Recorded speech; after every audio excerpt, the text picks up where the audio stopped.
Welcome back to another episode of the Business Hive podcast. I'm Jess, here to spark actionable strategies and fun breakthroughs that unleash your business potential. And today we're diving into a topic that might ruffle some feathers. My unpopular opinion that Facebook groups are a horrible way to get clients for your business. Yeah, I said it. So let me start with a quick personal story, okay? When I first dipped my toes into the world of Facebook groups, I was enthusiastic. I really was excited about the potential to network and connect and build all these genuine relationships. I joined groups ranging from huge ones with hundreds of thousands of members to smaller, more niche communities. I even launched a few groups of my own over the years. In the beginning, it all seemed promising. A vibrant space to share insights and offer expertise and perhaps even land a client or two. But over time, I began to notice a reoccurring pattern. These groups evolved into nothing more than client hunting grounds, and honestly, it was a disappointment. I coined this opinion because what I witnessed was a shift away from community building toward a focus solely on immediate client acquisition. We'll explore exactly why that happens in just a second and what it means for business owners like you who are always on the lookout for effective strategies. Let's break down what I've observed in these Facebook groups point by point.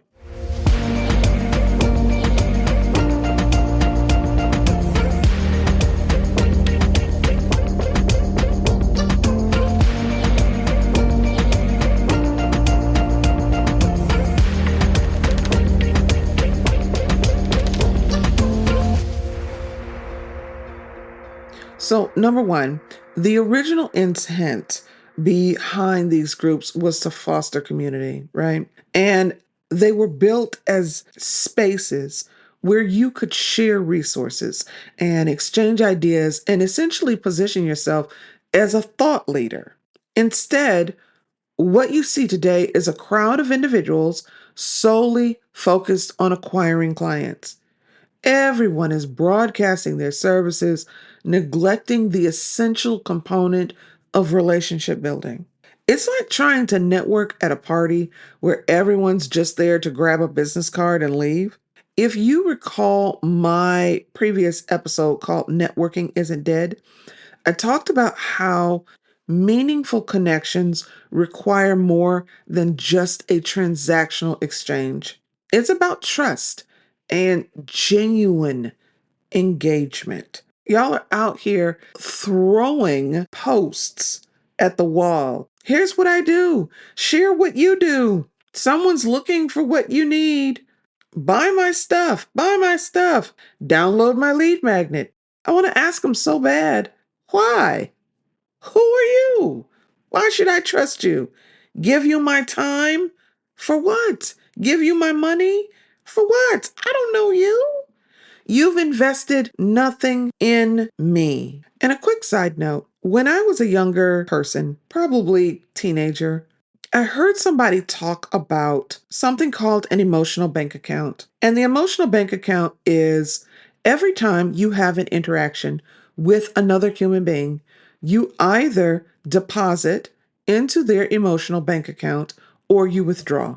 And the whole goal is to deposit more than you withdraw.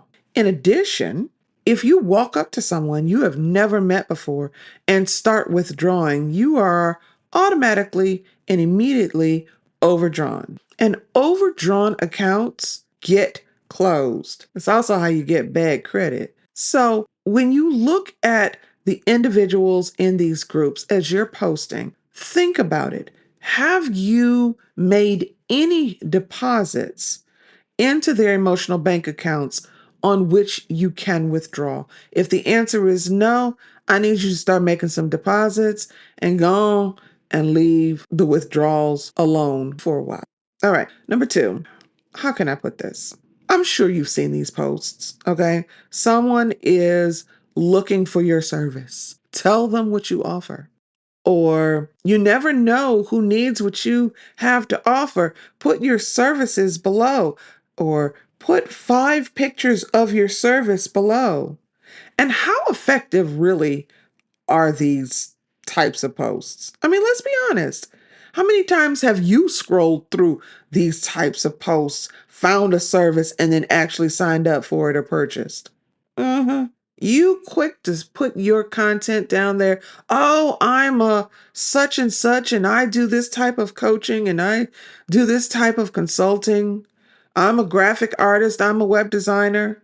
But did you ever go back and read through the other comments and then contact the person and then buy from the person? Rarely, if ever, I'm sure. These posts, they are designed for visibility, not conversion. They're designed for the person that posted it. They know they are going to get hundreds, if not thousands, of comments.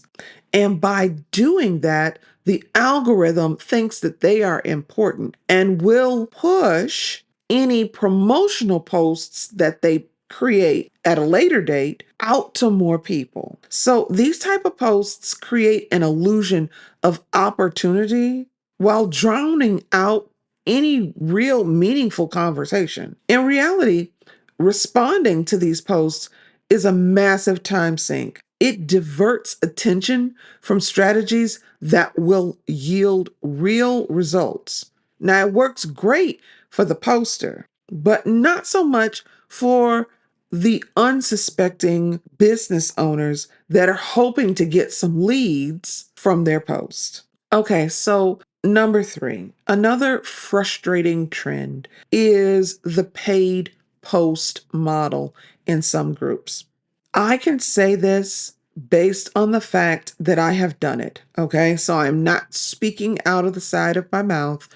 I am actually guilty of doing this. And you might be tempted to do it as well. And that's investing in membership groups because the group boasts a massive membership, right? Say 800,000 people. Not naming any names, I'm just saying. Let's just say you have a group of 800,000 people and you want to purchase the monthly membership that's, say, $200. So you pay $200 to an admin that runs a group that has 800,000 people in it. Let me ask you a question. How many of those members are active? I mean, 800,000 people, are they all online at the same time? Are they all online at some point during the week? And how many of them are engaged? Meaning, how many of them are scrolling through the content and reading the posts and reading the comments, liking, sharing, and commenting? And of those 800,000 people, how many are even in your target demographic? Genuine people that need what you're offering and have the monetary means to pay for it.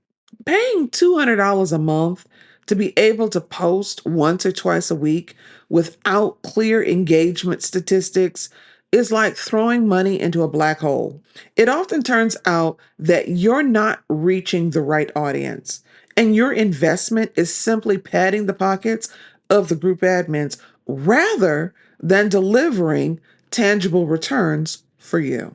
The fourth and final thing that I've observed is ghosting. It's one of my pet peeves.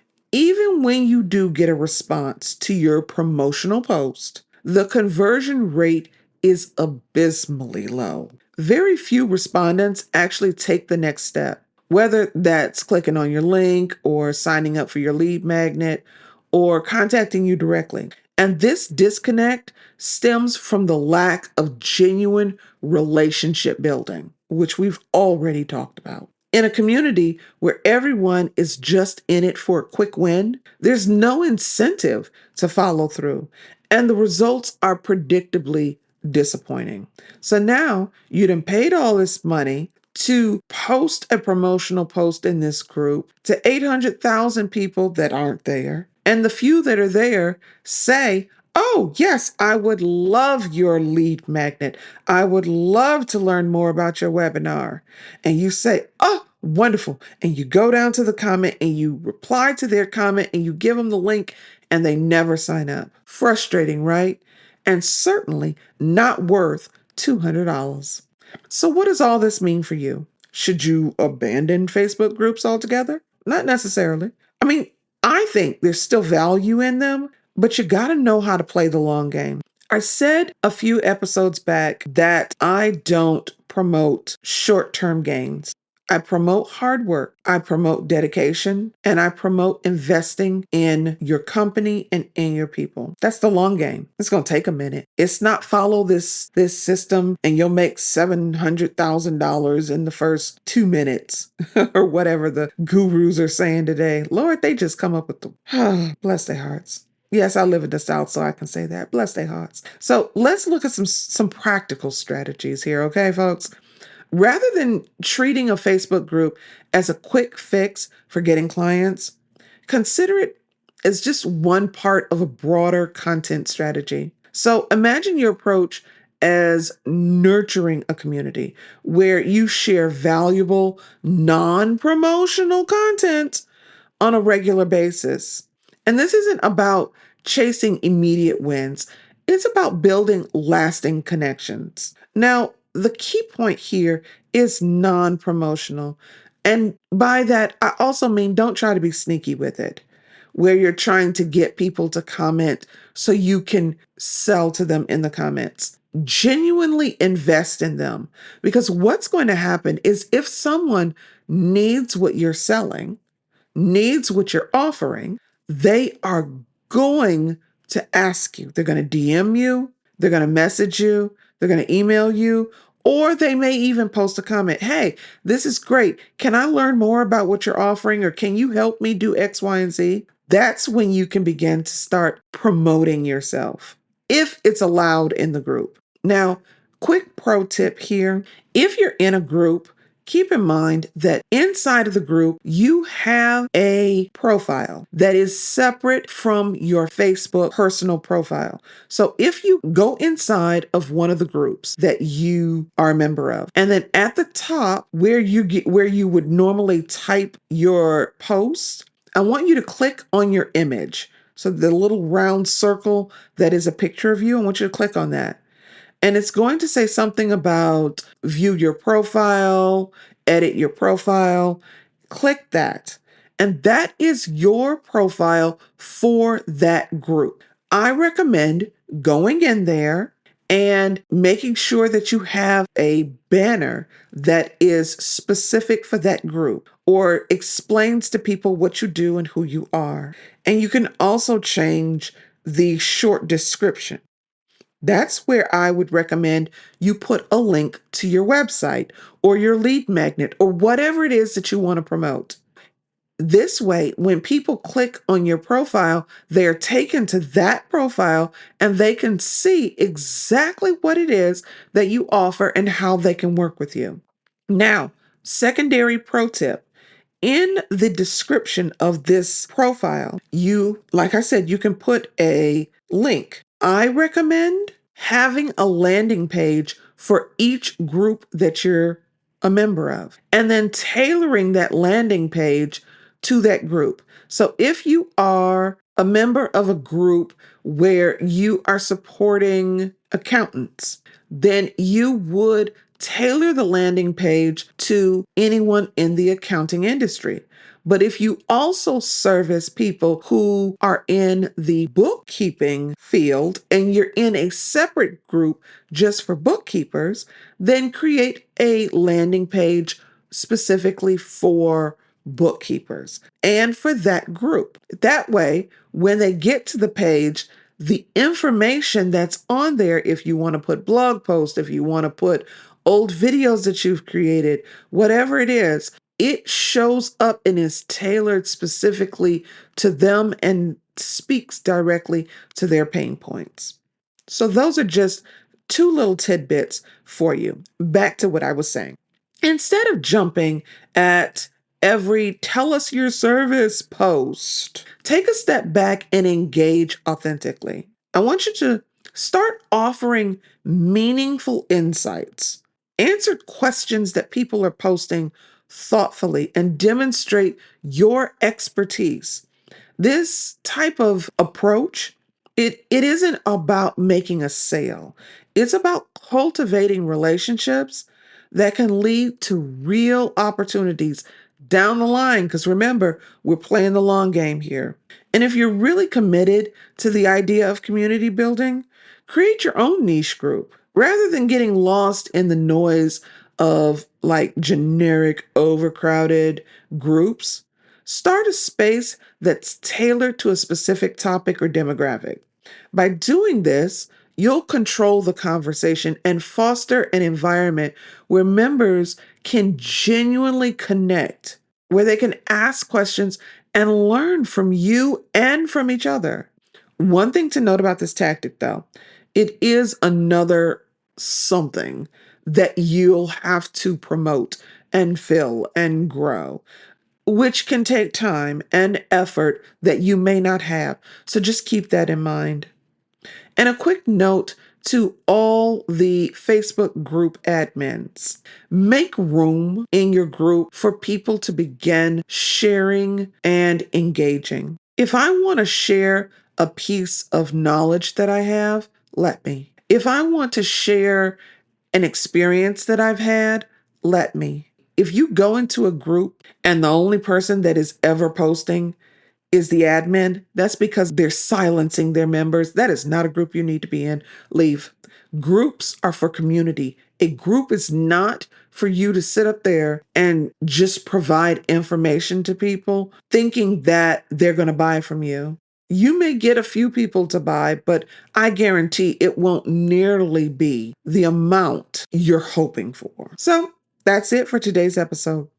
I hope this discussion has given you a new perspective on the pitfalls of relying on these Facebook groups for client acquisition. Remember, while the ROI of these groups can be historically low, there are some smarter ways to use them. By playing the long game, engaging authentically, and building your own community, you can find some success in Facebook groups. Until next week, stay curious, stay consistent, and do it afraid.